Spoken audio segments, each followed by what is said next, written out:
Split the vote.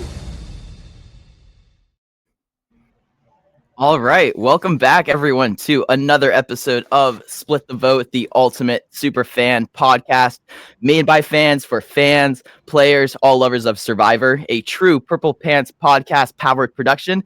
Try saying that 5 times fast.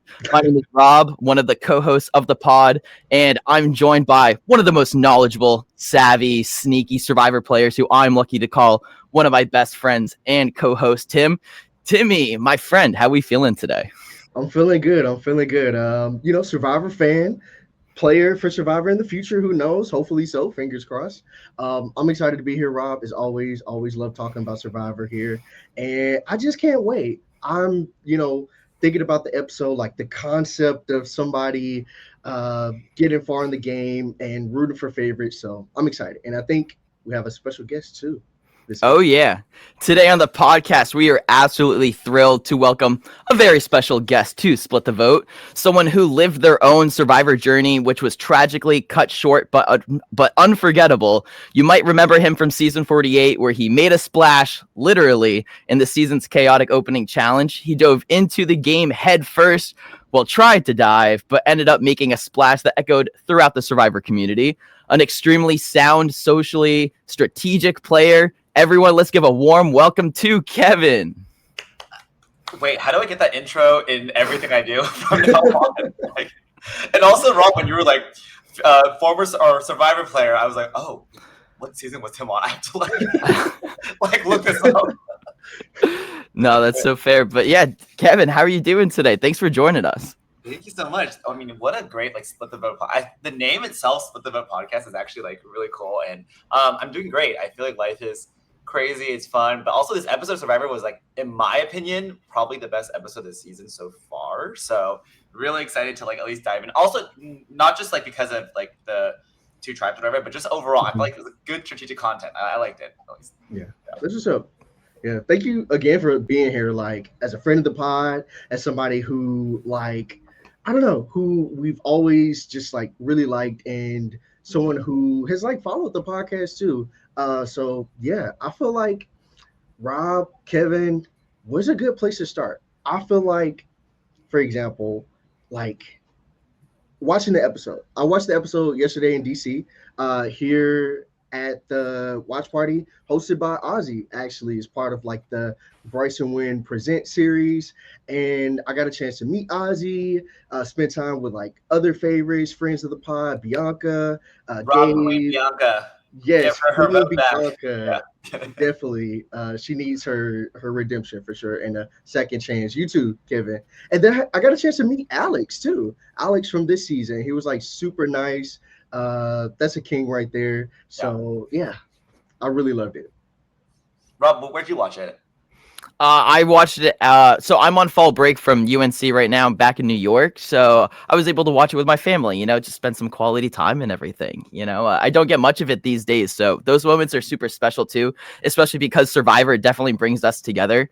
I feel like I am the historian of the family for Survivor, so it's always fun just kind of pointing out the little cues and everything as the episode goes on. Wait, that's so cute. I wish my family was really into Survivor, but they started watching more. My family had no idea what Survivor was, or my mom really didn't really care. But then my dad also kind of knew. But then when my season was airing, he was really into it. And then now he watches, so I was trying to watch it with him together. But he'll just text me on the side. He doesn't know any of the names. He'll just be like, "Girl, pink hair, love her. Red shirt girl." Doing great. I'm like, it's so many, yeah. But he just is trying to also engage. But he'll be like, why are there challenges? What's tribal? What's shot in the dark? I'm like, all valid questions, honestly. What is a shot in the dark? Honestly, it's a good question. So I'm glad you watched it with your family. Yeah, I'm even getting my little brother into Survivor. He's watching it a little bit. He's like, oh yeah, they should, vote out this player. I'm like, but if they vote out that player, then that's their ally. Yeah. He's like, I don't care. He's 13. He doesn't really. He's getting into it. He's learning a little bit about Survivor. So I'm excited to be here talking about it, and maybe teaching people who are listening for the first time too. So yeah. Funny you asked that or you say that because during the watch party that I had, so I had one watch party, like a one glorious watch party, the first episode, and it was with all my friends and family, and probably like 85% of them don't watch Survivor or like don't really have any idea of the new era. So then, like after every commercial, I was like, "Okay, now there's an immunity challenge." And I was like, it's like wait, it's like part of the game. And then like once you lost, I was like, oh, "You guys, we're gonna go to tribal now. I could get voted out," and they're like, "Then don't." And I was like, I need to go to like a Price of One party. I need to be around people who like can understand because they're like, "Tell us if you win," and I was like, "Yeah, this is gonna go short and sweet very very soon." So after 2 weeks, we won't have to explain anything anymore because I'll be out. But yeah, it's good that you watch it with everybody who actually like have like good knowledge of the show.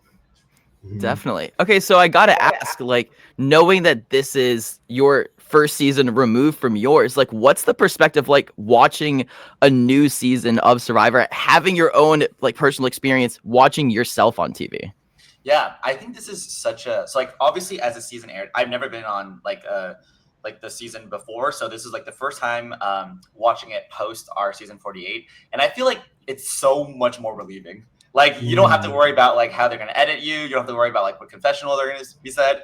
But also, I think like as a fan now, like I can kind of be from like a player to now just like a casual watcher again, and like seeing all the dynamics. And because the season is like we had another disaster tribe. I mean, Kele and Bula. So I saw so many similarities within the Kele tribe and the Bula tribe, especially on the second vote with Jeremiah, Alex, Jake, and Sophi being like the core four. I was like, oh my God, it just brought so many flashbacks of like the core four and like, do you make a move? Like, do you just get like rid of like the one person first? And then, so there's so many different, like, I think comparisons and similarities that I like naturally drew from because obviously on a disaster tribe, but also I just feel for them. Like you just feel like, I think when people are like, oh man, like I would never want to be on a disaster tribe. I was like, I don't think any, like there's not one person goes on Survivor who's like, I would like to survive that disaster. Like, no, we would all want to be on the winning tribe and just like sail through the merge, but it just happened. So I really do feel for the players. I also have a lot more sympathy, like, and when I see podcasts before and I see like, yeah, that person sucks. Like, no, that bad move. But then I think after playing it, I want to be like really like positive and just more like empathetic to the players. Cause yeah, it is really tough to be in that moment. And also you're just not thinking straight. And sometimes from a public's perception, you're just like, why would you do that? But like, yeah, like you're in the game. Like that's what happens. So I'm hoping that like through different podcasts, I can be like, from a player, it's very much harder to like make that sound decision than you are watching on TV and being like, he sucks. So yeah. Yeah, and it's like so much like we're not seeing too. We're only getting a little bit of the game that's happening. We don't see the other conversations that are happening between players, the other, potential alliances that are going to be formed. So it's like with what we're given, we can, do so much. And I think it's a great reminder for people to know that like, hey, it's so much happening in the game, so much to talk about, so much unseen, and that players are people too, It made sense to make a move or to not make a move in their head, but we're not really maybe sometimes seeing what they're thinking. But I am excited to talk more about what we are seeing, which is a tribe swap, not swipe swap, a tribe swap. Yeah. Yeah, I mean, on the new Hina tribe, just going right into the tribe swap, right? We got Matt and Jason from the original Hina tribe, and Savannah, Rizzo, Jawan, and Nate from original. What was their tribe again? I don't even remember. But all the four of them together, and then Sophi, the one member of the old Kela tribe, like that huge dynamic play. And then on the new Kela tribe, you have Sage, Shannon, Sophie S, Christina, Steven, MC, and Alex all alone. So definitely very interesting. And you immediately see the dynamic shift right into the early part of this game, of this episode. Yeah. I just wanted to pull up here a little example. Yeah, I don't know if production could have like, I mean, they're very fair. It's randomized. I would have loved to see like a 3-3-1 split for each tribe because I feel like that would be so interesting to see. Like, okay, now you have obviously the dominant alliances of like Uli and Hina now in one, but then you have a swing vote. So like, how does that work? I mean, obviously it can't be like randomized in that fashion, but I feel like it was a 4-2-1 on each tribe, which I thought was like, wow, okay, it is it's so crazy how Alex and Sophie split up. I mean, probably chances were they're gonna split up, but I just love the dynamics of the new Hina tribe. I think that was really cool to see the four of them automatically like be like, okay, it's Uli. We gotta take down like four Hina. And then Sophie, I mean, should we just get into the Yeah. Let's get into really it. think Sophie did like a tremendous job, like gaining agency, gaining trust. The fact that she went in already and was like, "I'm a loyal girl." I mean, that's just like I would love to play like that. If that had a tribe situation, that is like the best possible outcome you can do is like integrate yourself with people, find a new home. And the fact that Savannah, I remember Savannah being like, "Oh, she reminds me of a girl back at home," and just like, "Oh, like I would love to work." It's just like I was like, "Wow, she." Like that's a great like move into making inroads with like a tribe that you never met before, and they have majority. Like you are good. So what do you guys think? Yeah, like absolutely. I don't know if you have cats or pets, Kevin. I know Rob doesn't. I don't know if you do or don't, right? I don't because I met some of them. I know some of them. So I just don't have any picks. Yeah. Right. Okay. So there's this thing I've seen on social media. It's called the cat distribution system, where like a pet or animal or something will just pop up at your door and be like, pick me or I'm yours now. And I feel like Sophie is like the survivor player distribution system, where it's like, her and Alex get split up. She's on this tribe now with people she's never been on before. She goes up to everybody's like, hey, pick me. I can work with you. I'm loyal. So I really agree that she navigated that so well, painted herself as like somebody loyal, somebody that could be a number. And we see Savannah be the person to adopt Sophie and bring her home.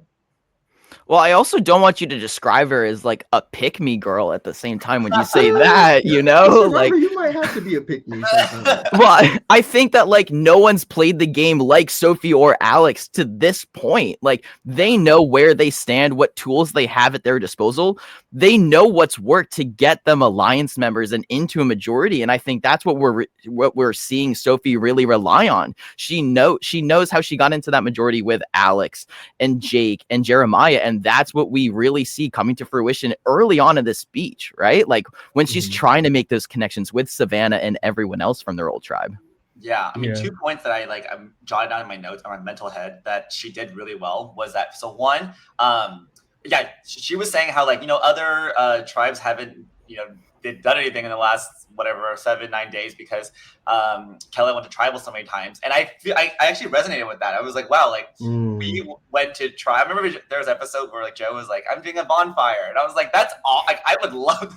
That's so cool. And then on Bula, we're like, it hasn't even gone to. We haven't done the challenge yet. Who are we voting out? Like let's start writing people's names down. So I just like really empathize with or sympathize with Alex and Sophie because like when they buried, they like threw their puff on the ground. I was gonna say that next. I was like, do it, like throw that up in the ocean because you're new now. But secondly, like I really thought it was a good strategic move for Sophie to tell Savannah about Alex using his idol because one, I thought it was like, okay, like what the knowledge is already, it's not that big of an information to where it can like change the dynamic. Sophie's like revealing such grand news. I mean, it got played already, so it's not like it can be like used anything else. Secondly, I feel like that like key little info, even if it's very little to Savannah, who she doesn't know, is like major to be like, wow, she's telling me something that like she doesn't have to, and she's trying to at least like say like, hey, I'm loyal, I can tell you information. That's already like if Savannah had to choose like between the two Hina and Kelly. I mean, obviously she wants to get rid of the two Hina, but like that little info goes so far, and I feel like she used that little info to the best possible way and like got a lot of good trust from Savannah. So I was like, that's great, Sophie, to like just divulge that.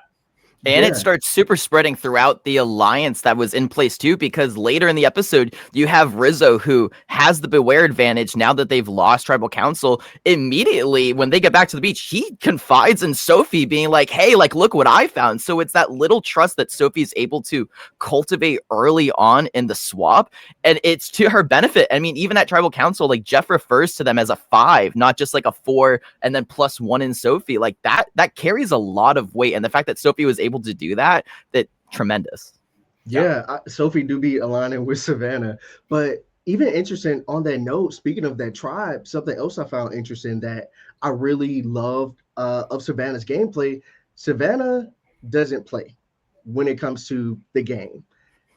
she definitely is reminding me of episode 1 from your season, Kevin, of the chit chat, the talk. Yeah. Savannah is about her business. Yeah. And she's like, we're sitting around the water well doing what? Like, we have an idol to get as a tribe. We don't know who has the idol on their tribe. I'm sure they probably are looking and found something just like we looked and found something. So let's get to work. It's like nobody wants to work these days. Nobody wants to play Survivor these days. Let's play Survivor. And that's something that really stuck with me from her gameplay. Yeah. Okay. How would you guys feel if you were Rizzo and you were like, oh, Savannah is starting to dig at, for the? I think as a game player, I'd be like, woo, she's getting it. Like Savannah she does not she don't need my permission. She just goes in and digs it. As a watcher, I was like, you get it. You get your business, you get your idol. I mean, give it to Rizzo, but I thought she was just I'm gonna take control and this is how we're gonna do it. So yeah, what do you guys think? I definitely, if I'm putting myself in Rizzo's shoes, I think I would be a little concerned because it's okay, I'm clocking that Savannah's here to play and they were ready to make this move without me, but at least they come back and give me the idol and just to have that chance to be brought back into the fold, and they're not just gonna keep it away from me, right? Because if they were to keep that idol, I mean, obviously Rizzo's just screwed going into the vote, but at least it would give him some sort of reassurance that I have some people that trust me in this moment. But why isn't he there over at the water well? In that moment, yeah, he's taking a walk with Sophi talking about the idol, but where's that action? Where's that commitment to making sure that you have your vote and your safety that round? I think I'm more on the end of, okay, go girl, go off. You just help me out. I didn't have to get my hands dirty, literally, and dig around. And it really, for me, would have been a reminder that we're in this together. We are a tight alliance to where not only do I just share information, I just share that I have this beware advantage. You're helping me find it. You're helping us have power in the game. So if I'm Rizzo in this situation, I'm like, cool, perfect, this works for me. Yeah, and probably Savannah thought she could spin it to where yeah, you gotta find the idol just to secure it first. So let's just say Jawan or Nate found it. Who knows? I feel also Rizzo and Savannah, I feel they're really starting them strategically. They kind of understand each other well. So Savannah could have used that knowledge and been oh, I wanted to make sure that you got your vote during trial, because if you didn't, it could have been a 3-3 split. If Sophi and Matt and Jason ended up being I don't know, just the oh, we gotta stick together or something. Even though that wouldn't happen, but if it did, having a 4 majority is already going to be better to ensure that someone else other than Uli goes home. So Savannah could have just been no, I wanted to just guarantee that you have a vote tonight. So it wasn't about sure, I don't find whatever, but you need a vote. So I think no matter what, but I love that she took initiative. I don't think it's weird. I don't think I could do that. Maybe in the moment, but I would love to have tried to do it, but she was I'm committing. So I could have survived that. I'm hey girl, hey y'all, we got an idol to find, TikTok, but I don't think I would either also be the person to actually dig it up and put the fire under people's butt to play the game. Something else that stands out to me from Savannah's game this episode is her interview skills. So I teach as part of my PhD program, right? I'm a professor of sorts, and when I'm having a discussion, after the discussion, I'm what questions do you have? Versus saying, do we have questions? Because I'm assuming that we have questions, people are more comfortable telling me what question they actually have. So seeing Savannah do something similar and using her interview news networking skills of, Matt, what do you do? How long have you been doing it? Yeah. It's so cool to see play out, so interesting, so strategic at the same time too. Especially when we see her interview skills having a lasting impact for this vote, for this episode. I mean, they get so much more information out of Matt that it seems like no one knew going into this tribe swap and everything. So kudos for her just to be able to utilize those true characteristics that you have outside of Survivor and bringing it into the game and impacting your ability to be good.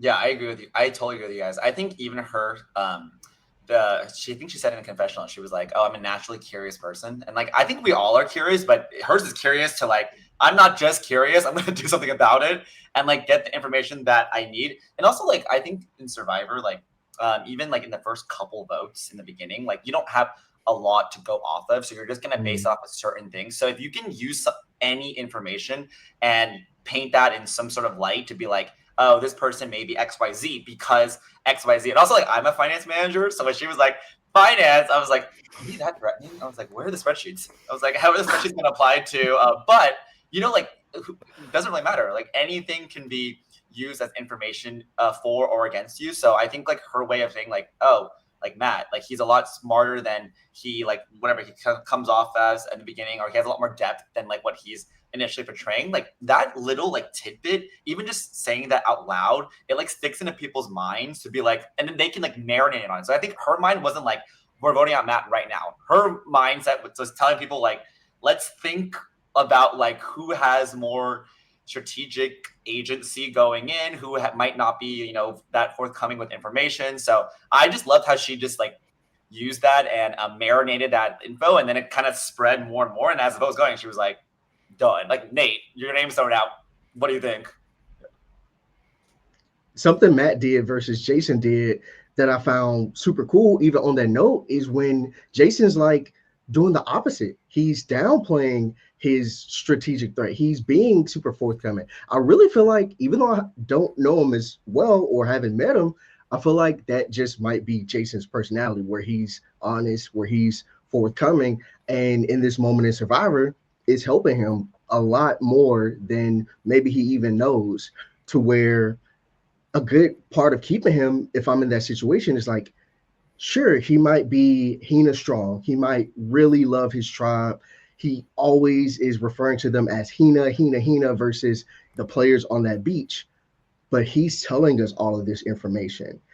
You could have the best plan in the world. If we're playing football, you're on the opposite team. You have the best play in the world, and you're showing this to me. It's like, well, cool. Now I get to maneuver around it. I get to counter that. And having that knowledge as somebody on the old, you know, red tribe is a reason to keep him. And even him saying, oh, I'm going to play my shot in the dark, and making himself a smaller threat or making himself predictable is doing wonders for him. It's making him go super far, potentially, or farther than this round, of course.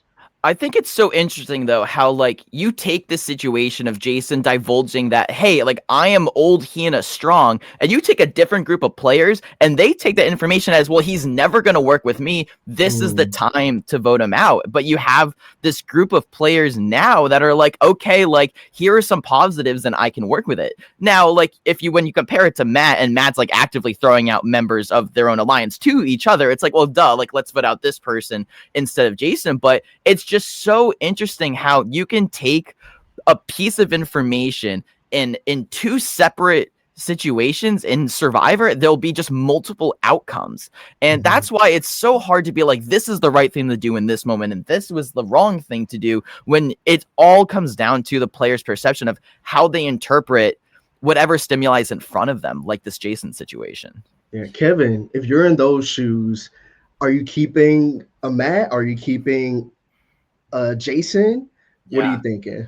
Yeah, I mean, just before answering that question, I want to go back to Jason, because I think like it's so easy to just, and I mean, obviously, like everyone has their own perception of what like either they would do, or just like what like a normal, like in their mind Survivor player, like, oh, like what would you do? I think for me, like my personality and my like, I'm like anxious and like a little bit squirmy and like chaotic. I think if I was on that Hina tribe, I'm like throwing myself to the Uli people. I'm like, I'm with you guys 100%. Like, Matt gotta go. Like let's go. Like I would have been already just been like, this is us, loyalty, like go for it. But that's just kind of my personality. I think what's great about like this situation was, this is like Jason. I met Jason.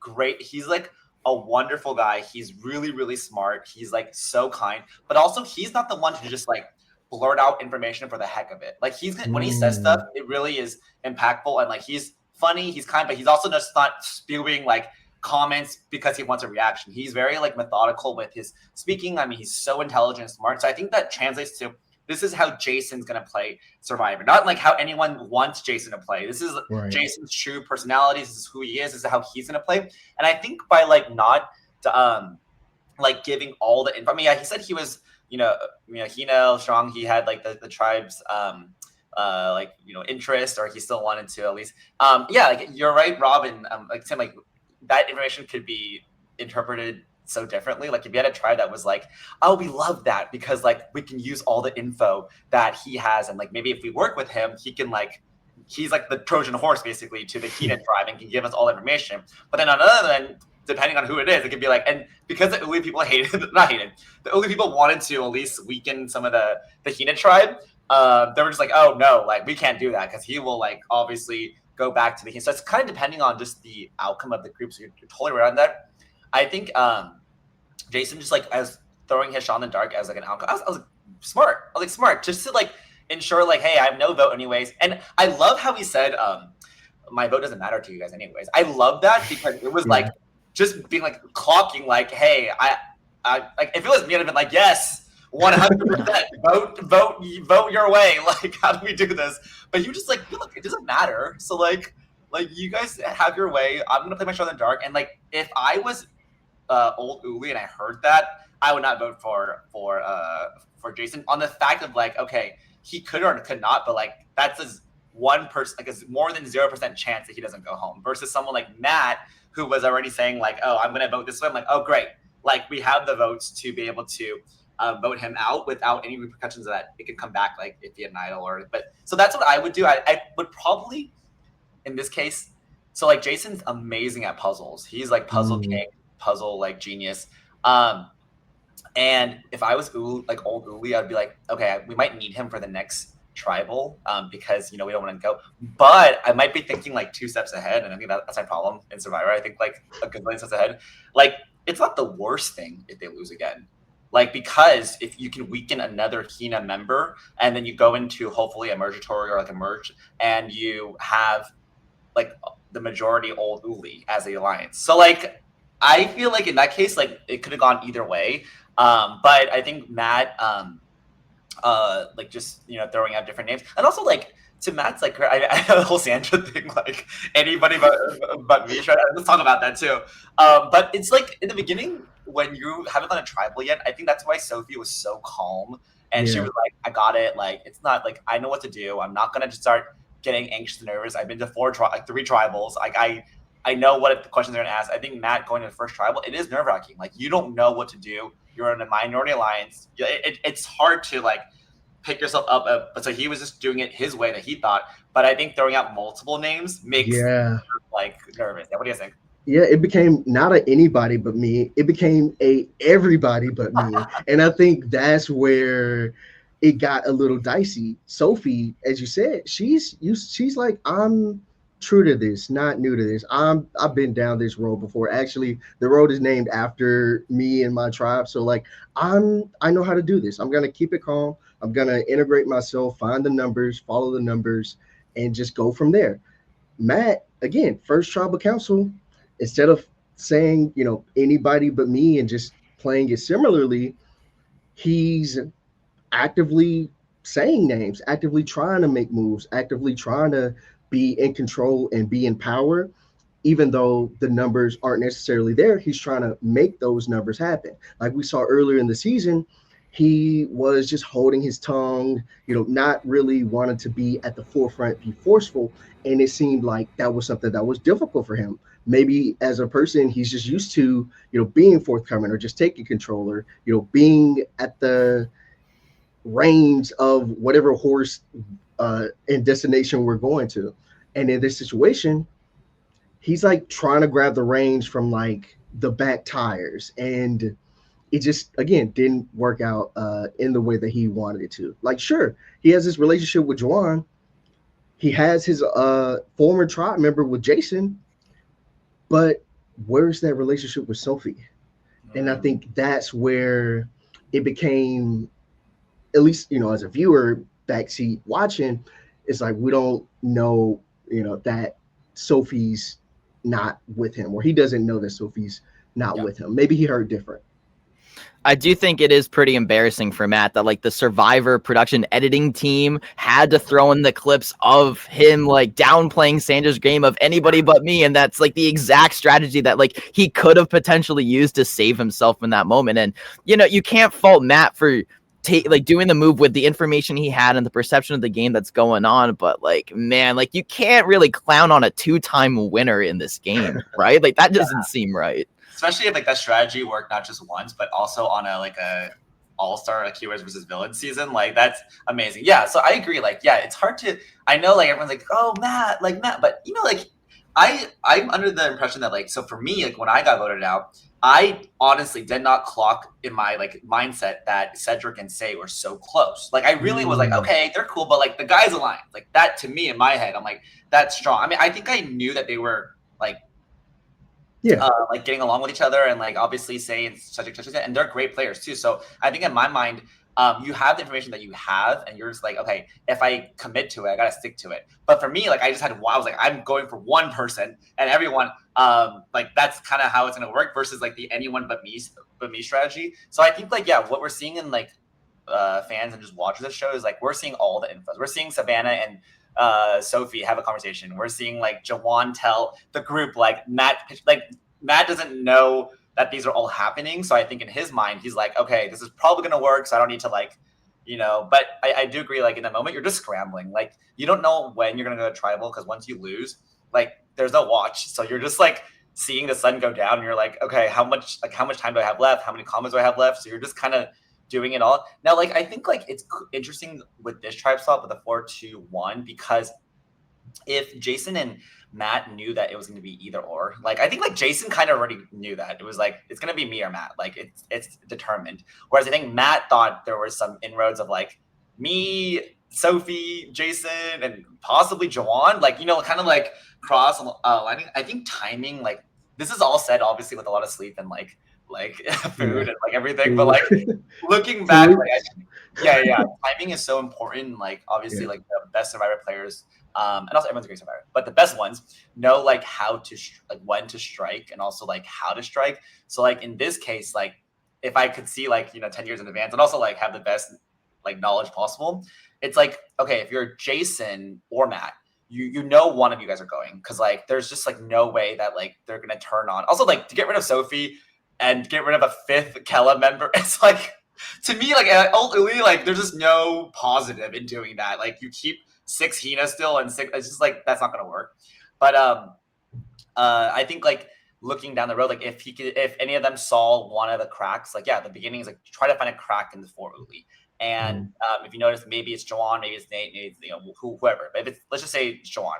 So, like, obviously, the inroads is, like, get rid of the other Hina, so like not me, but like the other Hina, and then possibly make the inroads the next round with like there's now a 4-person alliance with, and then there's Sophi and there's me. Like you could actually make a move now to get rid of somebody on your old original tribe that maybe you weren't like trusting that much. So like timing is everything, like and making sure. But I think like this move, like Matt decided that this was a great move for him in that moment, and like he just did it. So I have like no say like, oh, Matt's game is like that or good, because I think it's just what he thought was best in the moment, and you gotta like commend him for that. Yeah. Especially when you have like the brewing like Hina versus Uli, like old tribes just coming at each other. Like it makes sense that like it just depends on the timing of when you can make the move. Exactly what you're saying, Kevin. And you're right that like the best players make those timely moves, and that's what really carries them further. Matt just identified that this was maybe my best chance to try to flip the script. Who knows if he felt like they were coming after him and this was just his last chance also, where it's like, well, maybe I can try to make a preemptive move because I think maybe they're keeping Jason. Like there's a lot of unknowns that we just won't have the answers to. If you guys were Matt or Jason, would you guys have played your shot in the dark? Absolutely.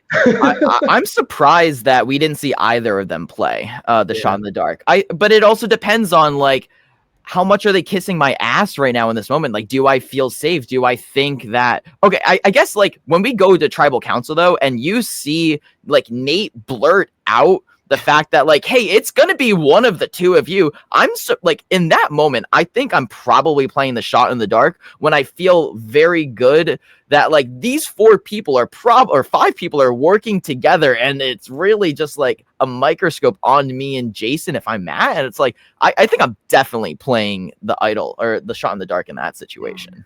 You know what? After thinking a little more and being more realistic, ideally, sure, yeah, I would have played my shot in the dark. But I know me. I'm a really trusting person. I like to believe in the good in people. I'm like, Southern hospitality. Everybody's nice, everybody's kind. I feel like I would have been buying a little bit, even a little bit of hope of like what people were selling me. That, oh yeah, me and Joanne are really cool. I maybe would have felt good about relationships. Not saying, who knows? I don't know if I would be Matt in that situation or Sophie and having trust and faith in those different spaces, but I just know me, and I feel like I would definitely be a player who could either be really loyal, really trusting, or be blindsided. So yeah, I don't know if you guys felt this way. Oh, sorry, what are you saying? No, you go, Kevin. Oh, I don't know if you guys felt this way. I thought this was Nate's breakout episode. Like I really felt like he was like, "You're coming after me. Well, I'm writing your name down." And like we got to see like a lot of strategic content from him. He was like, "Oh, I think we should do this," and ultimately he got his way because I think like Samantha was kind of like hinting like, oh, maybe we should go for Jason because he doesn't want to, he's not saying much or he doesn't want to work with me as much. But Nate was like, I'm going for Matt because he wrote my name down. So I was like, oh, you dropped this, King, your crown, like like you really came out. But I thought it was a great episode for him, and he got to see like a lot of like his strengths and also kind of how insulated. He also called Sophie really loyal. They had that really good moment when he was in the hammock. And Sophie's like, I'm a loyal person. Like, I just want to. And I was like, man, this is like very, very good content for like kind of the trajectory of kind of how I think the season will go. Yeah. And we even hear like all these different times of Nate is running his tribe. He's in control. He was the tribe dad of sorts, like amongst the people there. Like, we're probably, some of us, maybe all of us, we could be his children. And the people on his tribe could be his children. And to me, it's like he is a dad who's putting his foot down. I don't think he did it in a controlling, demanding way, but he's just like, this is what I'm doing. And everybody, little sister, little brother, niece, nephew, they just followed suit and they went with what he wanted. And I don't know if that'll be something that's good for him long term, because if everybody's loyal, everybody's following what you do, if you're trying to sit at the end, that might make you a threat to the jury. But in this round, they just definitely follow dad. Dad rule. I think it definitely helps Nate that it's like Matt throws out his name. Okay, I'm going to go for Matt in this moment. But at the same time, I could see like an issue down the line kind of being like, okay, like at the first instance of someone throwing out your name, like you need to gun for them and get them out. Like I think as an alliance member, if I'm working with Nate, like that's not necessarily the person I want to work with, because I would want to be thinking about like the betterment of our game and the long term like outlook, right? So like, okay, great, Nate, like they threw out your name, but like we still got the numbers, we're working together, we're solid with each other, so we don't need to worry about little old Matt throwing out your name, right? So I think it's easy for the other alliance members, like outside of Nate, this early in the game to just kind of go along with his plan. But on a long-term standpoint, I don't think that's necessarily the best way to try to go about getting what you want all the time. I feel like he could have played it up too. I don't know. He could be playing it up to be like, if we're all aligned, if we're all together, let me turn up the tantrum just a little bit to make it seem like I'm so annoyed that Matt said my name, or like I'm so aggravated. And to his allies, he's thinking, you don't want to get on my bad side or not help me not be annoyed. You don't want to annoy me further. So you're going to go with what I want. So it's like, yeah, maybe the dad is the child in this instance. Maybe, he's throwing a little bit of tantrum again and getting his way, or playing up that tantrum to get his way. One thing I like really noted, and it just kind of like made me think about like my own like Survivor season and also game, is like, when you're throwing out a name. So I played this Yeah, LRG. LRG. I'd never done it before in my life. I didn't even know this world existed until after my season, and one of like the orgs asked me to play, and I was like, okay, I'll try it out, and then did it. I was a captain with Abby Maria, and like it was just. I was like, wow, this is like so fun. Like they had actual challenges and like twists and everything. I finally made the merge, and I was like, this is a new phenomenon. Like, what is it like to make a merge? Because I never did. But I do think like it brought many flashbacks. Like when you throw out a name, like throwing out a name is so heavy. Like it's really like you're like, oh, it should be X, and you're like, wow, that's like very like you know where you stand. You threw out a name, you can't go back on it. Like the name's thrown out, and like the person who receives it is not going to be like, okay, I'll take it with a grain of salt. No, they're like, no, you threw my name out. It's like tit for tat. Like I'm going back on you. What I realized is like, that's why you know how lawyers on the show like do really well, and they always have to lie. Shout out to Kyle, our season 48 winner as a lawyer, and like saying that he wasn't a lawyer, because I really do feel like instead of throwing out a name, which is like what I also did too. Like it's very easy to just be like, I need to like do something. So like it's gonna be Rob, like Rob, everybody, Rob. But I do think like the really good players and kind of lawyers like are ones who it's like what's it called, like circumstantial evidence, or like create like a seed of doubt. And I think like that's where I feel like the like really good players, like they make that like they don't just say like, oh, it's gonna be Tim today, or it's gonna be Rob. They always are like, what about like this person? Like, you know, this person might have like been talking. Even Camilla last season when she was like, "Oh, Shaheen might have an idol." He wasn't saying like we got to put out Shaheen. It's like that. Like let's let people make that decision, and it's so much easier to let someone else like make the decision and tell you that when you in fact actually were the one to like conceive the idea, than to just be like, "It's gonna be Matt. What do you think?" Like I think that's such an interesting thing that I noted. I was like, man, I should have really like. And on my vote, instead of just being like, "It's Say, guys, what do you guys think?" I should have been like, "Ooh, like, you know, she has an idol. Like, what? Like, it's dangerous." And I think I tried doing that, but obviously I was so nervous, and I was just like, "What? Like, we gotta do this." And yeah, that's just what I noticed was like, man, circumstantial doubt or evidence and like seed of doubt is so much more impactful than like just throwing out a name. What do you guys think? Yeah, it's like Kevin. Kevin, he doesn't have any pets. Who doesn't have pets? I don't know. That's a red flag for me. He's in finance. Like, what? He has to go. He has to get out of the game. I definitely agree. I feel like it's like so smart to build that case around a player and to make other people give them strikes. You might be the first person to give them one strike, but then you're gonna let everybody else strike them out. I don't even know much about baseball. I like barely went to baseball games, but this is something that stands out to me as a good strategy that we're seeing. And it worked. And shout out Kevin, shout out Camilla too, the forever chameleonaire in my heart also. Aww. So yeah. I do think it's a craft being able to plant those seeds of doubt in players, and because everyone on the island is just on high alert, like they're so vigilant with on trying to understand like through like the words that someone says, like, okay, like what's the motive behind what they're saying, right? So just the fact that you have these lawyers and these other players that are able to create these narratives and have people like fall in line when everyone is just trying to understand where do they stand and what are their agendas that they're trying to get done. It's super impressive just being able to implement that in their games.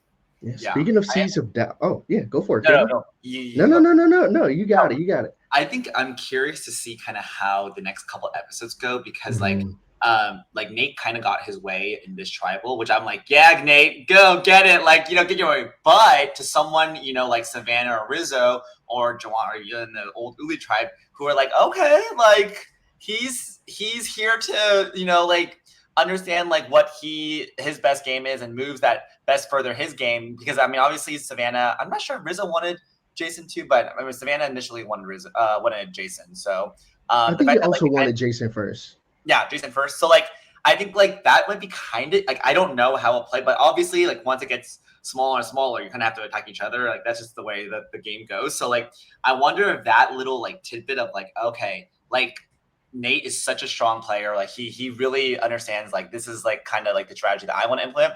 Will that be something that Savannah and Rizzo in their mind are like, going down the line, like he's great and he's a great loyal person to work with, but in instances where let's say I want to vote someone out, what if he's like, no, it's gonna be this, and like I have to, yeah. So I'm just curious to see how, but I think they're all playing a great game so far.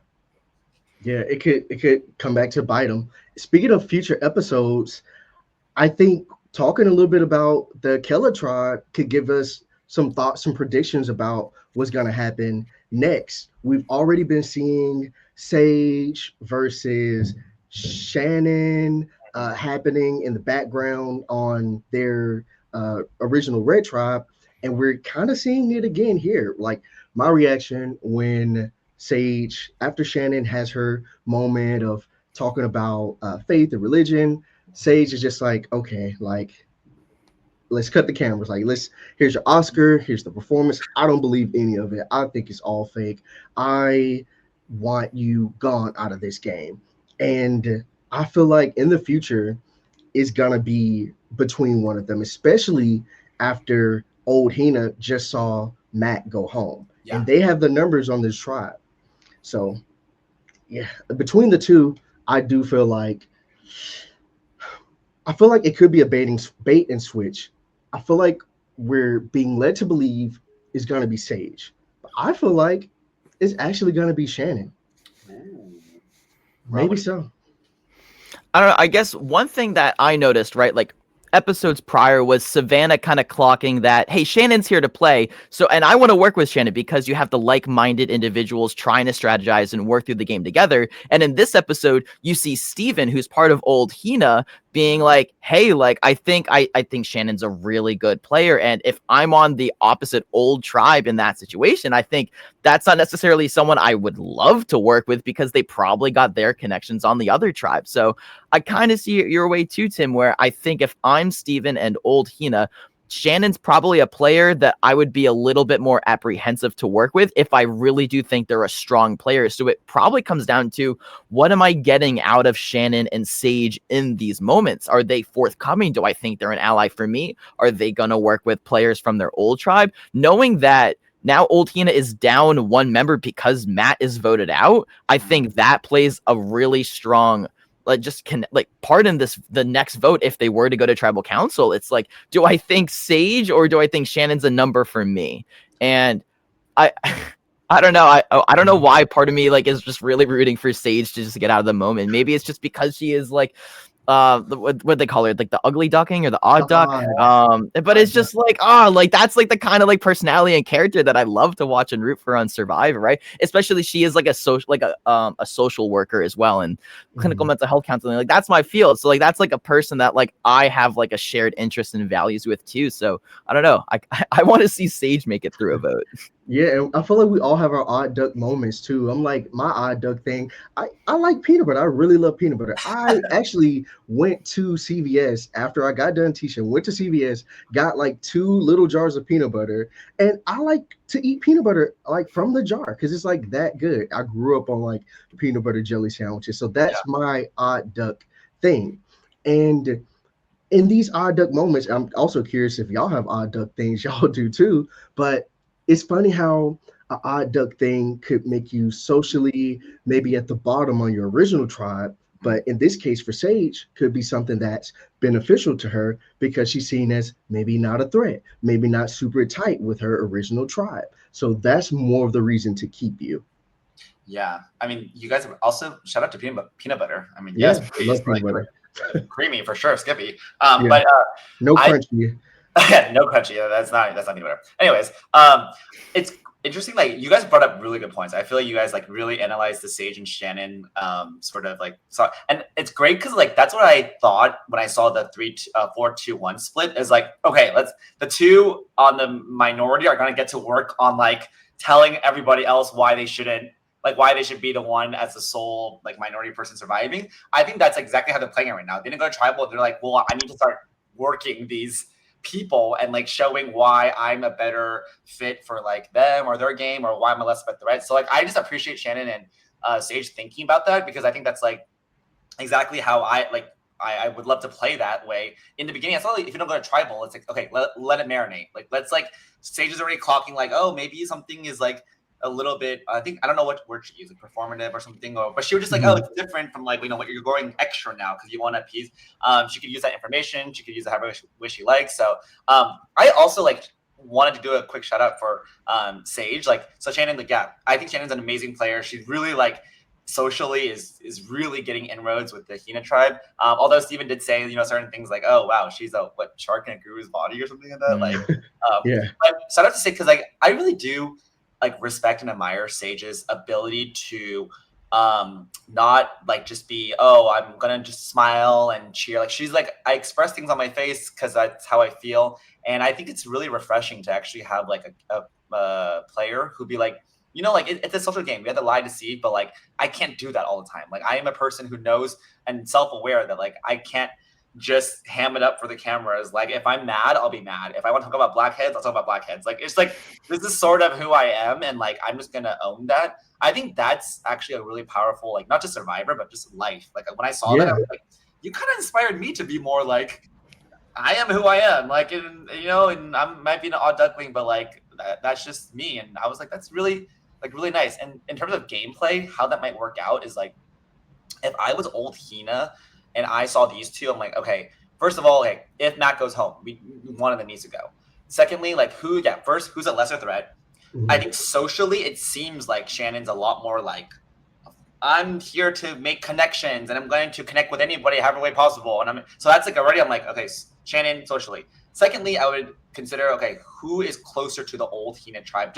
Old Uli tribe, just from my perception. I'm like, Sage, is she more closer to the old Uli? Who knows? But because of Shannon's socialness and her ability to connect, I'm like, I probably would guess that Shannon is close to maybe Savannah or Rizzo, or at least can make the inroads and say that's it. So I think in my mind, I think you're right. Sage is painted as a person who might be on the outs of her tribe.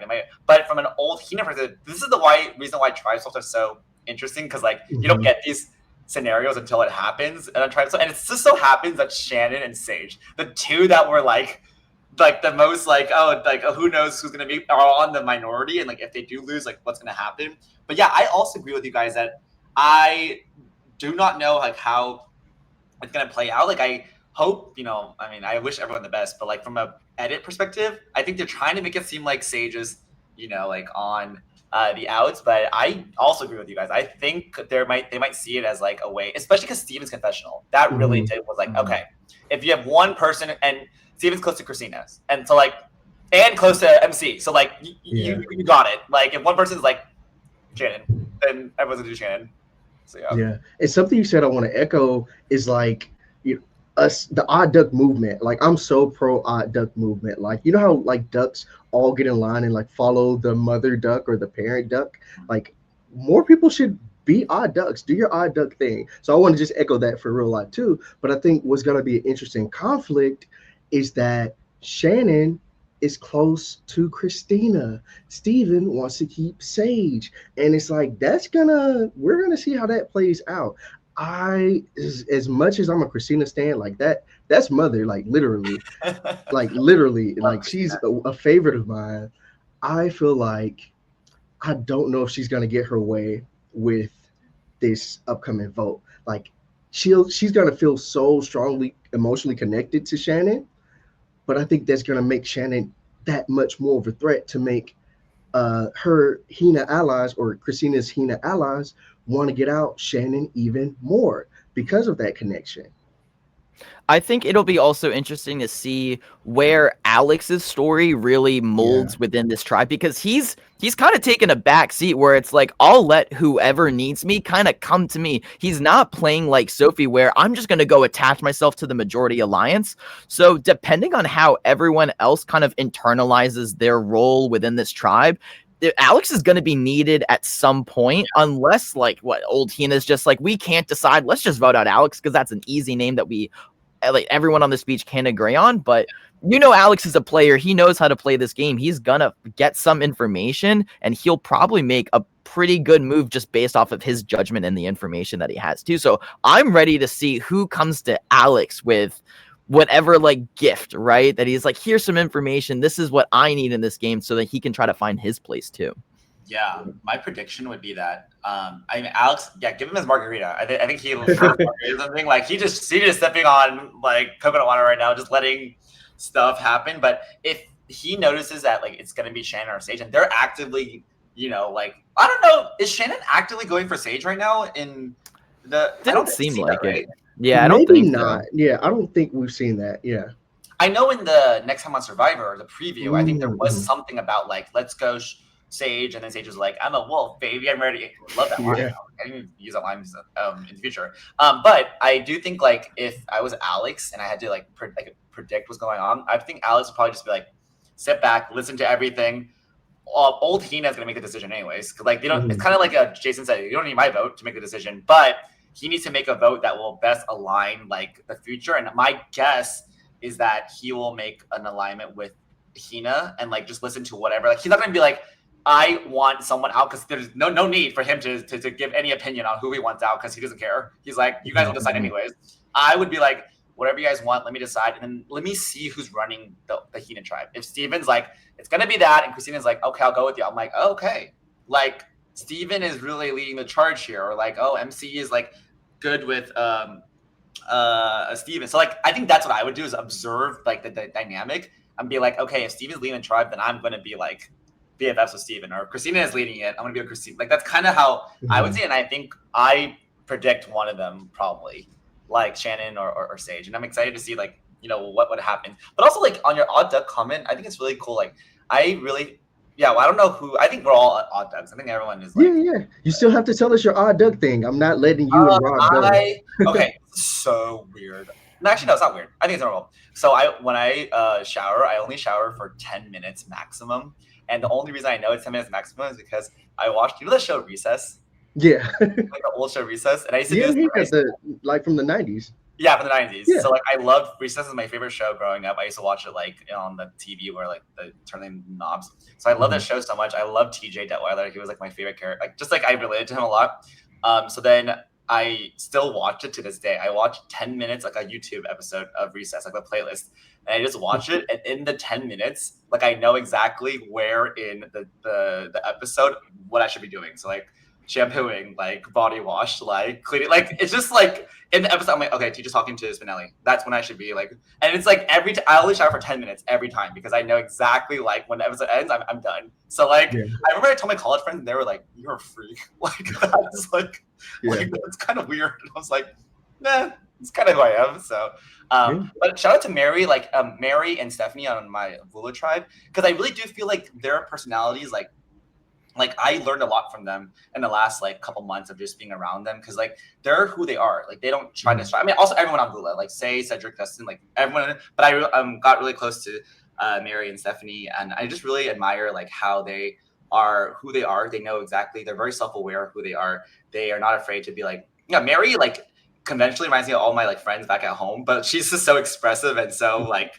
passionate about, like, she's like, I ride bikes in Philly, I sing, I do that. So I'm just like, man, like if I could be like that, you know, like expressive on who I am. And I kind of saw some relation in Sage too, like just like, yeah, she's not afraid to voice her opinion. I think it's cool. Like I think I'm a player that's more like oh, let me like mold into someone else's personality, and like that's just kind of how I'll advance. But I do really like the people who are sticking true to who they are. Like Say also sticks true to who she is. Like Charity, like I think everyone on our season sticks true to who they are. But I kind of swing a little bit to like more of a molding kind of personality. So yeah.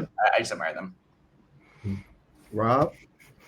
Oh, I mean, I don't even know not like where to begin, but it's just like nothing's coming to mind for me right now. What would you put on me? I feel like you're just like the top 0.1% of like Taylor Swift fans. I think the odd duck. You know, he will give Charlie Davis a run for his money when it comes to Taylor Swift fan. So I'm gonna prescribe that to you, Rob. You know, I mean, one of the things I was thinking of was how I've literally only listened to the album and nothing, like her new album, The Life of a Showgirl, and nothing else for the last 2 weeks. But I didn't need to put that on myself. But it's like, what's bigger than just like my fandom for Taylor Swift? But it does seem to be like I have the interest where I only listen to like female pop artists and stuff, aside from some rap. And I'm always into like my cheesy like rom-coms. Like that's always like my choice of entertainment and stuff. So I didn't know how to like necessarily boil that down into like some words, but yeah, those are my interests for sure. I just saw Addison Rae yesterday in concert. So no way. That's amazing. Yeah. Should we talk about Christina's backstory and also MC's challenge performance? Like, let's get into that. Yeah, Christina's backstory. So like I'm in school here in Maryland. I'm originally from Mississippi. So that's like 15 hours driving, but a 2.5 hour flight, but still 15 hours driving. So last time I was home was over the summer. It's October now, close to Halloween. It's spooky outside and the weather's getting cold. The sun is not as bright as it normally is. So I'm missing home. I'm missing family. I know that I can call my mom, speak to her, and to see someone on the show who, doesn't have that and lost her mom. And that was a really big emotional moment for me too, that I felt like I resonated with, that I feel like a lot of people resonated with, of that parental love, that like connection that you have with family. I think is really has always been a theme of Survivor as a family show, but in this moment for Christine and her story, I felt really connected to and really am rooting for her even more than I already was. Kevin, let me ask, like, when you were out on the island, how often would you think about like your loved ones back at home and everything? Yeah, it's a good question. I feel like in the beginning, like I think when people watch, I think people forget that everyone's starving and hungry and tired. I think when you watch, you're just watching challenges, conversations, like and a little bit of camp life, but it's always like kind of like happy-go-lucky music. But the reality is like there's a lot of downtime too. Maybe not on Vula because we were all like everybody like it's like constant like we're gonna go to tribal at least 10 times. So like let's figure out the boot order. But there was a lot of times at nighttime. So when I tore my shoulder, I couldn't sleep on like anything. Like even the sand was hard to sleep on because like I just physically couldn't sleep anywhere without it like being injured. So there's a lot of like times where I'm just staring into space, and like I think when you're staring into space, you just start like the negativity and like the thoughts of like, oh, what brings you comfort are the only things that kind of get you through the night. Especially if you can't sleep, you're just like, I don't want to keep thinking about the game like constantly. Like I already do that in the day already. The night is when I'm supposed to get some rest. So for me, like I really thought about my family. Also after like some confessionals when you're talking about all this, right? And then you kind of like realize that like this is like all like a blip in like time. Like so like we do all this, it seems like the most important thing in the world, but like you go back home and it just like there's a life outside of this whole Survivor fandom and craze. So like I thought about my family a lot, especially when I was like really sad. It was like when I tore my shoulder, I instantly thought I disappointed my dad and mom, and I'm like, it's not even about like winning the show anymore. I was like, when they watched it, they're just gonna be so disappointed. Like they're gonna be like, you did all this for what? Like going out there and like embarrassing yourself. So I think like seeing Christina's story, like so yeah. So what answer your question a lot, especially like when it's like when you're feeling the lowest and you need some kind of like inner strength, you just think about your family. You're like, what would your mom, your dad, your sister, your brother, your friends think about you and like how proud they are? And like it's very hard to think about how proud they are when you're like literally losing every challenge and like dying, because they're like, what part of being proud is like, can you even show? But I think like you just have that internal like, but your mom and dad or your sister, brother, they're rooting for you. Like if they were here, they would not vote you out. They'd be like, go, like keep going. But then so that I think seeing Christina's story, like it really struck me. Like I got really emotional watching it because first her vulnerability, and secondly like seeing that picture of her holding her baby and then her mom in the back and making a comment saying like she's a great mother, like but addiction doesn't know, like addiction doesn't like have a place in like, oh, it's bad or good, just it's like a habit and it sticks with you. So that part really got to me. I really admired her strength. Like it was really, really emotional. And also like this is the first backstory, right? In 4 episodes. Yeah. I don't think we've seen the backstory yet. Oh, It's definitely one of the first. Yeah. Yeah. Maybe Shannon We once. saw but- Rizzo's too. Yeah. But this is like one of the few major like flashbacks that we're getting. Yeah, so really admire her. Rob, what do you think? I mean, it's knowing like I am like going to be like a clinical mental health counselor and everything like that. So when I hear someone that has been impacted by someone like with like substance abuse and everything like that, and when she told the story of her dad like calling her and picking up the phone and just saying that, hey, like she's gone, like that is something that I have heard a few times in my like very short clinical experiences, and thinking about the patients that I've had and the clients, and then seeing like, here's this real person like in their vulnerable state, like on my TV, it brings me back to like the therapy room. And my heart goes out for Christina, because like, you just want to be there for them, right? And those moments on Survivor, like I love when we're able to like get that deep look to see like the motivation, like of what someone's playing for, and the thoughts of their back in their mind that they're just ruminating over. And I think it's just such an important aspect to everyone's character and their story. And I just appreciate Survivor being able to tell that story for everyone. Yeah, I think there are some things that are just like bigger than the program itself. And like I looked back at even my season, so like Eva and her autism and her journey was like so beautiful to watch. Joe, his sister, just like so many things that happened with his life. Kyle being incarcerated and like sharing that journey. Mitch and his like overcoming his stuttering and being like an amazing, like he's like a runner and he's killing the game right now. He's like amazing. Shaheen being the first Persian man to play Survivor, and just like so many, and Mary, like parents both being like, and the list goes on. But like I just think like so many of those stories are stories that I remember. Like honestly, like the game, yeah, like voting out person, like, idols, like. But at the end of the day, like once this is all over, you're just gonna be remembered for like what stories you are and who you are as a person. So I feel like those are the things that I remember from my cast the most. Was like, yeah, the gameplay was amazing, great, but like I remember Eva's moment being so powerful. I wasn't even there, and I was like, I am like getting so choked up over this, just watching the impact. And like I hope Christina can really like, yeah, she's vulnerable and say that story, but also use that as like a way to encourage so many people to be open with sharing like when they have certain pains, because like it's a platform that she can use, and I think she's using it to the best she can, and I think it's beautiful. Yeah, absolutely. MC? Should we go to MC? On a brighter note, yeah. You want to start us off? What's your thoughts on MC? I mean, if that's not an ad for her coaching and fitness business, seeing her, like, I was like, is that the immunity idol? MC just, like, standing up with the, like, when they were carrying her, I was like, that should be the immunity idol statue. Is her, like, wearing those blocks. Just, like, take a picture and, like, sculpt it. Yeah, I will, honestly. I'm going to be like, that's my immunity. Like, she is just so like that challenge was meant for her to. I mean, she's been killing every single challenge. Now, like I think she destroyed the challenge. However, if I was someone that wasn't MC, and I'm not MC, and I was looking at MC, I'm like, love you on my team. However, in a immunity challenge, once it goes to like single immunity, I'm worried.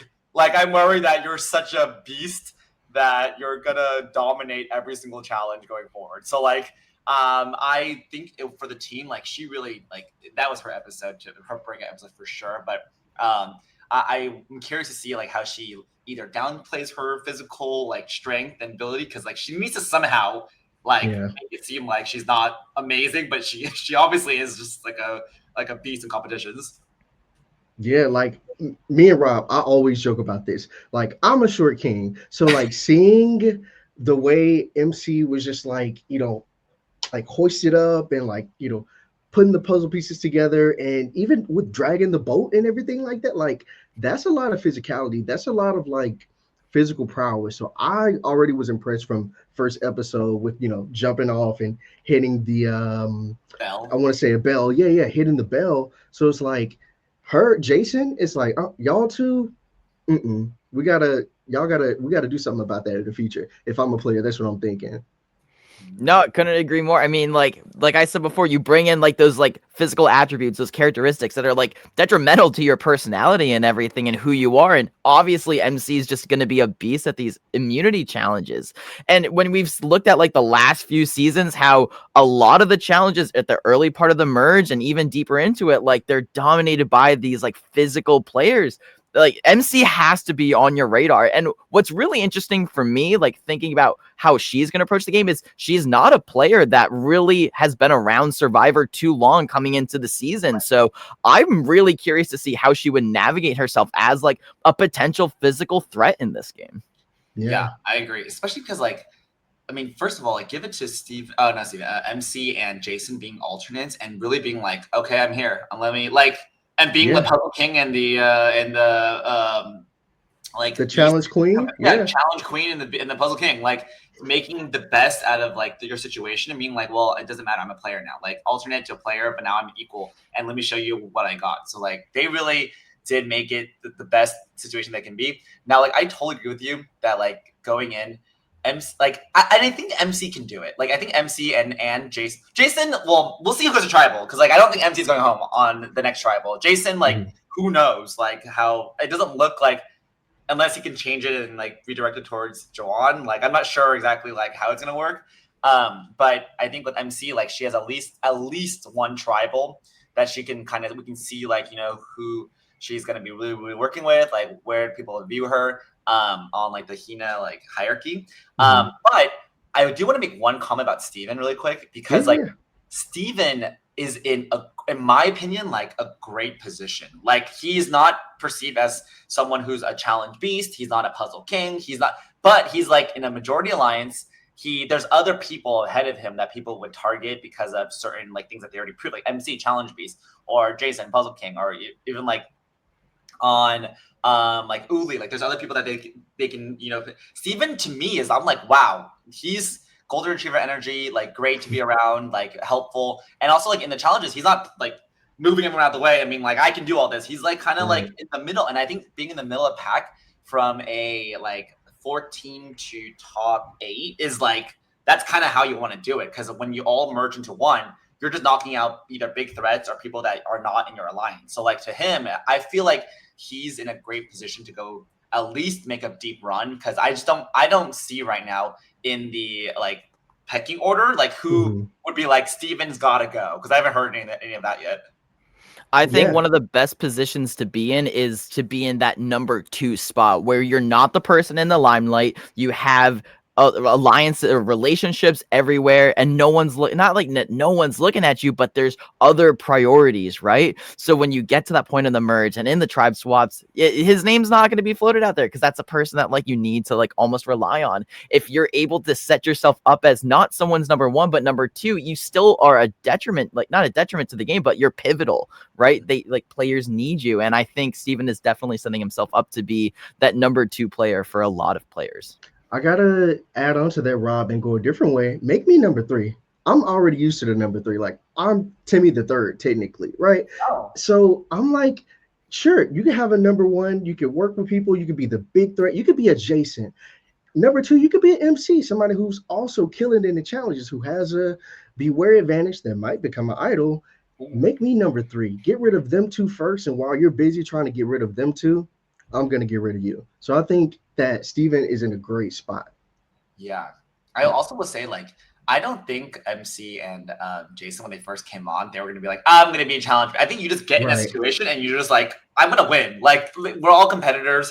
They're all competitors. So, like, if Jason's doing a puzzle, he's not going to be like, let me, like, he's like, I'm going to finish this puzzle in, like, 2 seconds because I know it. So I just think it's, like, so interesting, like, that if he was placed, like, if MC was placed on a tribe with, like, on 48, it was like the season of physicality. It was like Olympics. It was like everyone was, like, getting ready to do battle. But it seems like in this one, it's like, I think everyone's really even keeled, but MC, to me, it's like, she is just such a strong player. Like, but I'm curious to see once the idol becomes, or once she gets the idol, like, yeah, that's going to be, I'm really curious to see kind of how that will play, and, like, when she'll use it, when she'll not use it, like, who knows? But, like, it's like, yeah, we want to see kind of Hina, and also, like, Hina, we just haven't seen much of, because of, like, just, like, they haven't gotten tribal yet, or I guess the old Hina hasn't gotten tribal yet. So I'm like, I really want to see, like, Sophi S. Oh, let's talk about Sophi S in the fruit. Like, Sophi S not happy with the fruit. You're getting Sophi S. So it's always this running joke. Sophi be aligning with Savannah, but Sophi S not happy with, you know, the reward. I don't see why not. That's food we didn't have. Okay. Like, I can't say that word, but I would mess up a pineapple. I would mess up banana if I'm in the situation where I haven't really had a bunch of food. Sure, she's like, yeah, we've had fish, we've had crabs. You don't got that right now. You better take what you could get, is what I'm, you know, feeling in this scenario. No, it just looked like a lot of, like, lack of perspective for the people and the environment that you're living in right now, when she was making those comments, being like, oh yeah, bananas, like, I don't really need that right now. Like, that's just a snack. I want, like, a big 5-course meal right now, you know? But it's just like, dude, you'll take anything out there when you're on the island. I mean, I'm sure you can speak to that, Kevin. Yeah. She's ready for the Applebee's. She's like, bring me the margarita. Outback, little fried onion. Let's call it blooming onion and like. Yeah. But okay, I will defend Sophie because first she's our alternate on our season, so like I Oh, feel some like good connection towards her. But also, hey, yeah, we never wanted anything. I was starving. Like I would have died for like any kind of like even sugar from like a banana or like fruit. Like yeah, mango. Like yeah, I think that's like I would die for anything. But to defend Sophie, I think when I think of rewards, like the olden time, like the old era seasons, like people would go crazy over like you remember that I had that chocolate cake in Micronesia when Natalie was like, I haven't yeah. eaten it. I'm gonna be a little aggro. Like, Yeah. like don't mess Or with me here. even like when I forget who it was, like lick the chocolate Eric, cake off of Cerise Cerie's had fingers. chocolate Eric was licking it off her fingers. Like to me, like as a fan of like, let's let this play. Like they want like give them the like things that they really, really desire. Cause like, I mean, I'm sure they desire fruit. Yeah, I agree that like anyone in that moment could have used fruit. Just from Sophie like S's like perspective, like yeah, I mean if she had, so I agree, like she already had fish. She had, I think if I see fruit, like we saw unripe papaya. So me and like our tribe, and we were like we could do this. Like it's not gonna taste good, but like let's just make something out of it. So we got seawater and like I like cut it open, or some people cut it open, and we try to eat it, and we're like, I guess this is a pickle. Like it's salty, like unripe, nasty papaya, but let's just eat it and see what happens. So we ate it, and we're like, I guess. So I think when if you see fruit in your Sophie S's position, you're just like, I mean, yeah, like it's not bad, but like if you're asking me like is it to die for? Like no, I want a chocolate cake so I could like stuff my face. And also I always see it's so funny when people are just like going ham over like rewards. I just think it's, as a watcher, I like it. So I mean, was it the most like best response? Who knows? But I think for Sophie, I liked her honesty. Like I just liked it. I think like and then Jeff's face was just like what? Like what?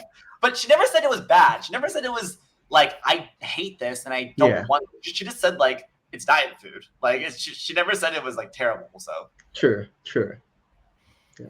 Speaking of diet food, I feel like I am feeling full and excited to talk about the Torchy Awards.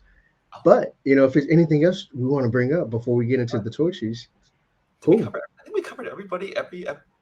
Right? I think we got through almost everything.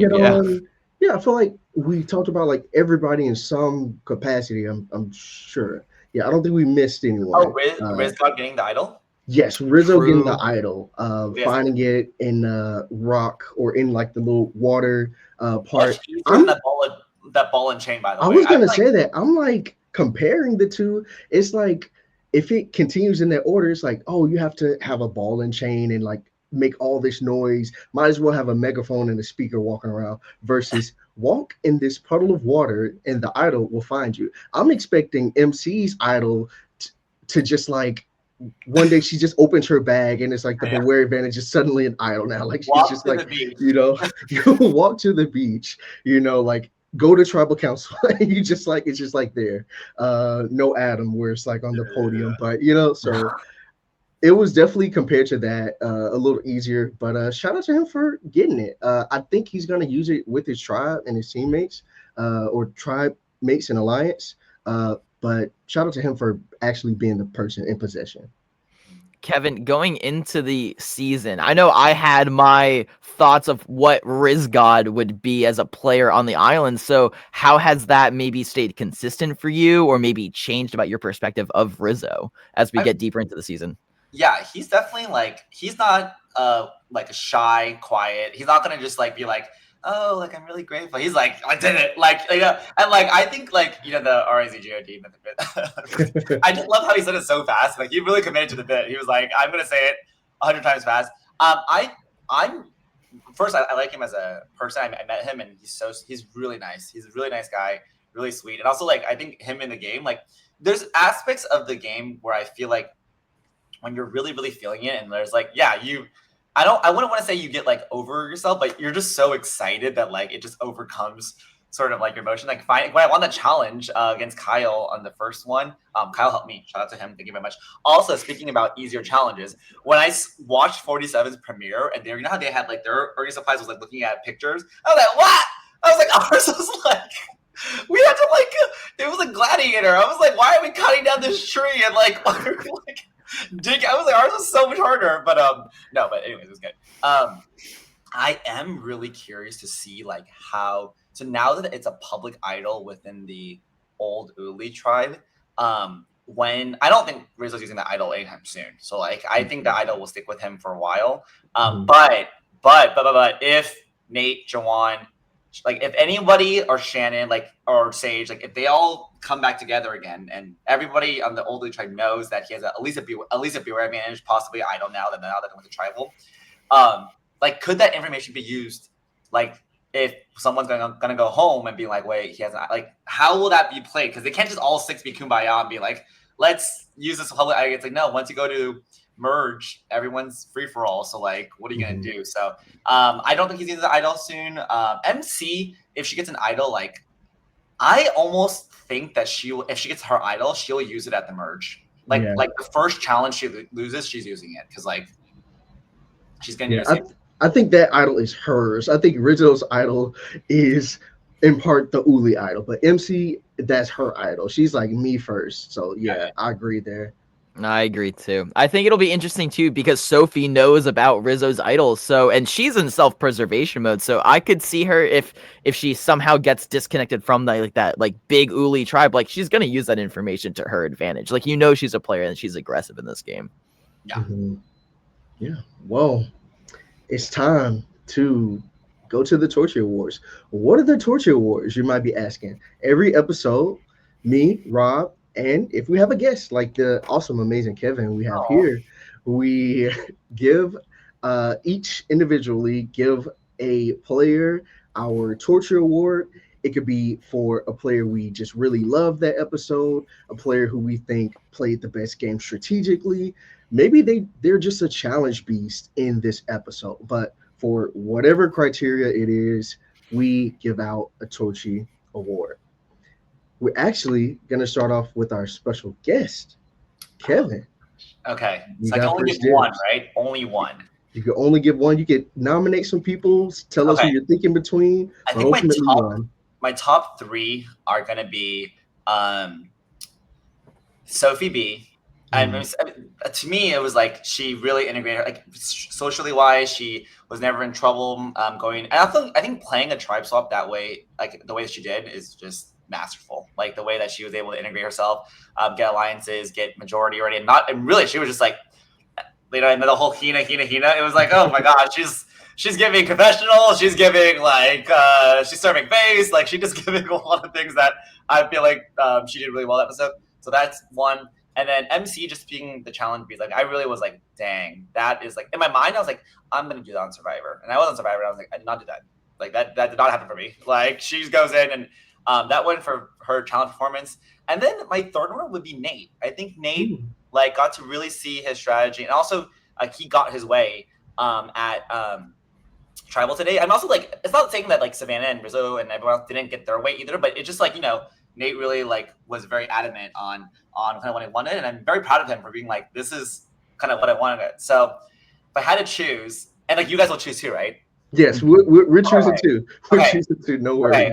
I'm gonna like think this is like now we're like game playing with each other. Like, what did you guys think? We can wait. You want to pause it? We can. Oh, we can. Okay. I'll make it like Survivor. You write it down and you just reveal it. Okay. I want to hear your guys' nominations. Okay.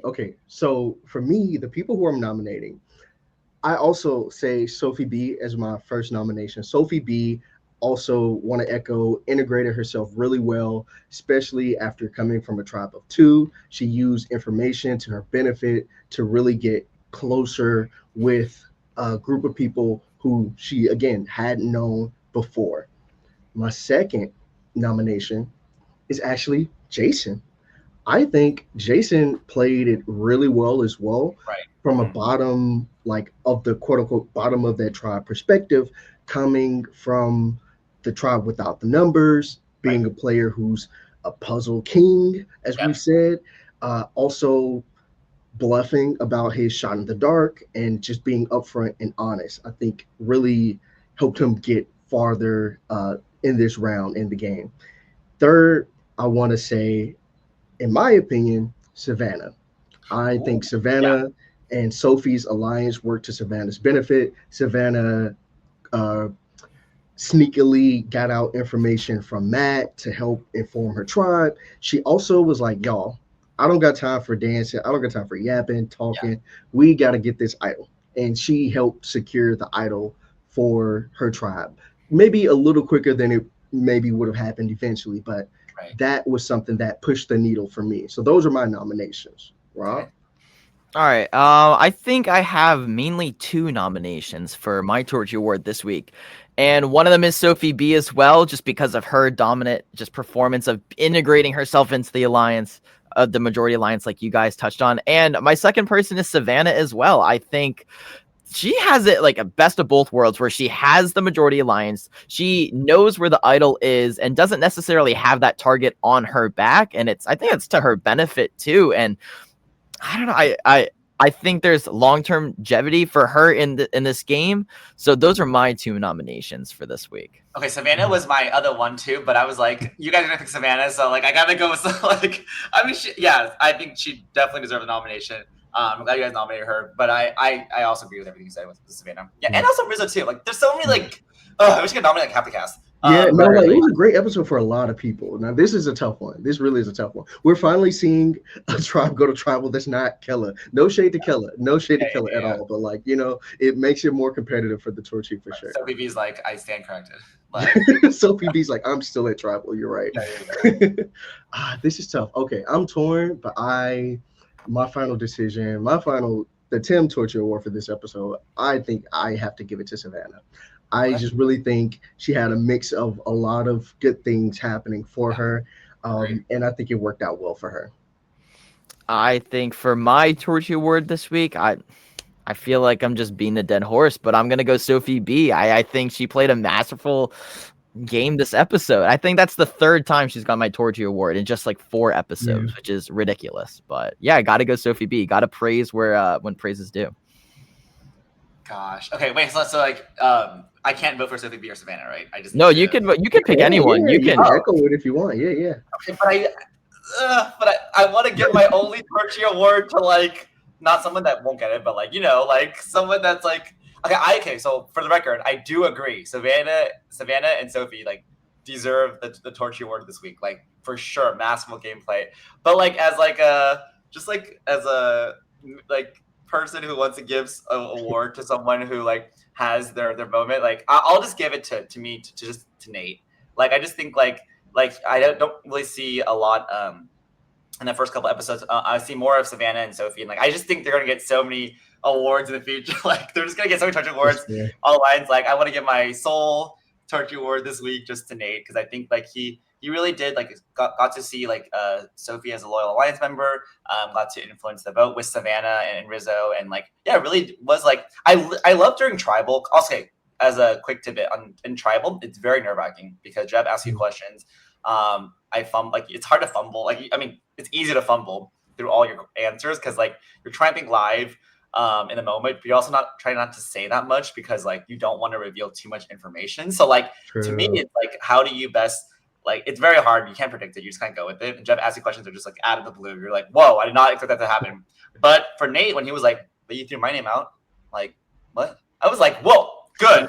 If you want to solidify something and be like, let's not play games here and be like, oh, like I don't know, like you did that. What? I didn't. I'm like, no, you did. And that to me, I was like, I cannot do that. So that's why I was like, Nate deserves it because that's who I want to be like giving someone the true like nature. And also it just solidified like, hey guys, like remember that he did that.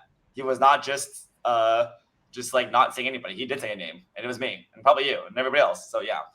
So yeah, he's like, no, he hit me first. So yeah. So but I agree. Your Torchies are good. Thank you. Well, I'm gonna hand it off to Rob, but thank you, Kevin. I just want to say that shout out to Kevin, y'all. If you aren't already following Kevin, where can people keep up with you from here on out? And again, just like thank you. Always welcome back on the pod. Appreciate you coming. So I'm on Instagram, KevFitness90. That's just like an original, like a random Instagram I created. But no, thank you for inviting me. And also, like, I love how you guys talk about Survivor in a way where it's like strategy. Like you guys talk about the episode, and like I really found like a love for so many different podcasters and commentators who talk about the show, because I think like I never had that realization when I was even applying or even filming. Like I'm just like, okay, it's like a just casual people watch on TV, and then like there's no Reddit or Twitter. I just don't think about that kind of stuff. But after being on the show, like there's like, wow, it blew up with all the fantasy drafts, all the like the podcasts, and I think people are so genuinely interested in the gameplay of Survivor, and I like how you guys not just like talk about the episode itself, but like the strategy part. Like that part excites me the most. So like I just want to say thanks for like, this is a great podcast. Like you guys are very, very good at asking questions. You guys are very good at like getting the guests to answer like how they think. So I just want to say like thanks for inviting me, and like this is awesome. I cannot believe we talked for an hour and a half. I thought we talked for like 10 minutes. And it's already so long. So yeah, thanks you guys. No, thank you so much, Kevin. I'm trying to pull up right now which one of the two of us drafted you, and I'm pretty sure it was me. Yeah, it was me. So thanks for helping out my draft. I should have on paper, but like it is. Of course, no, I felt the same way. I think I drafted you pretty high, if I remember correctly, too. Between our draft with me and Tim, and I'm 0-3 in our season like drafts for House Gone. So who do you have winners? So it's like we pick a couple, like we just split that cast in half, go back and forth. And so I think right now I'm ahead of Rob. Okay. With Matt going home. No, actually Matt going home might make it even. We'd have to double check and do a draft update. Like but I'm gonna win, Kevin. Like no shade to Rob, but I'm like one of those sore winners where it's like if I'm gonna win, I'm gonna win. Right. So right. And then Rob, how are we voting Tim out? I feel like we're on Kelly again, and it's us three. And it's like Alex, Jeremiah, and Sophie. And I don't. All right. Well, this has been a fantastic Purple Pants podcast powered production episode of Split the Vote. Thank you so much to everyone who's tapped in, and thank you to our special guest Kevin for joining us. Seriously, like you said, it's been an hour and a half. Does not feel like we spent that much time talking at all. But yeah, it's been Rob. It's been Tim. And it's been Kevin. And it's been Split the Vote. Peace. Peace. Bye.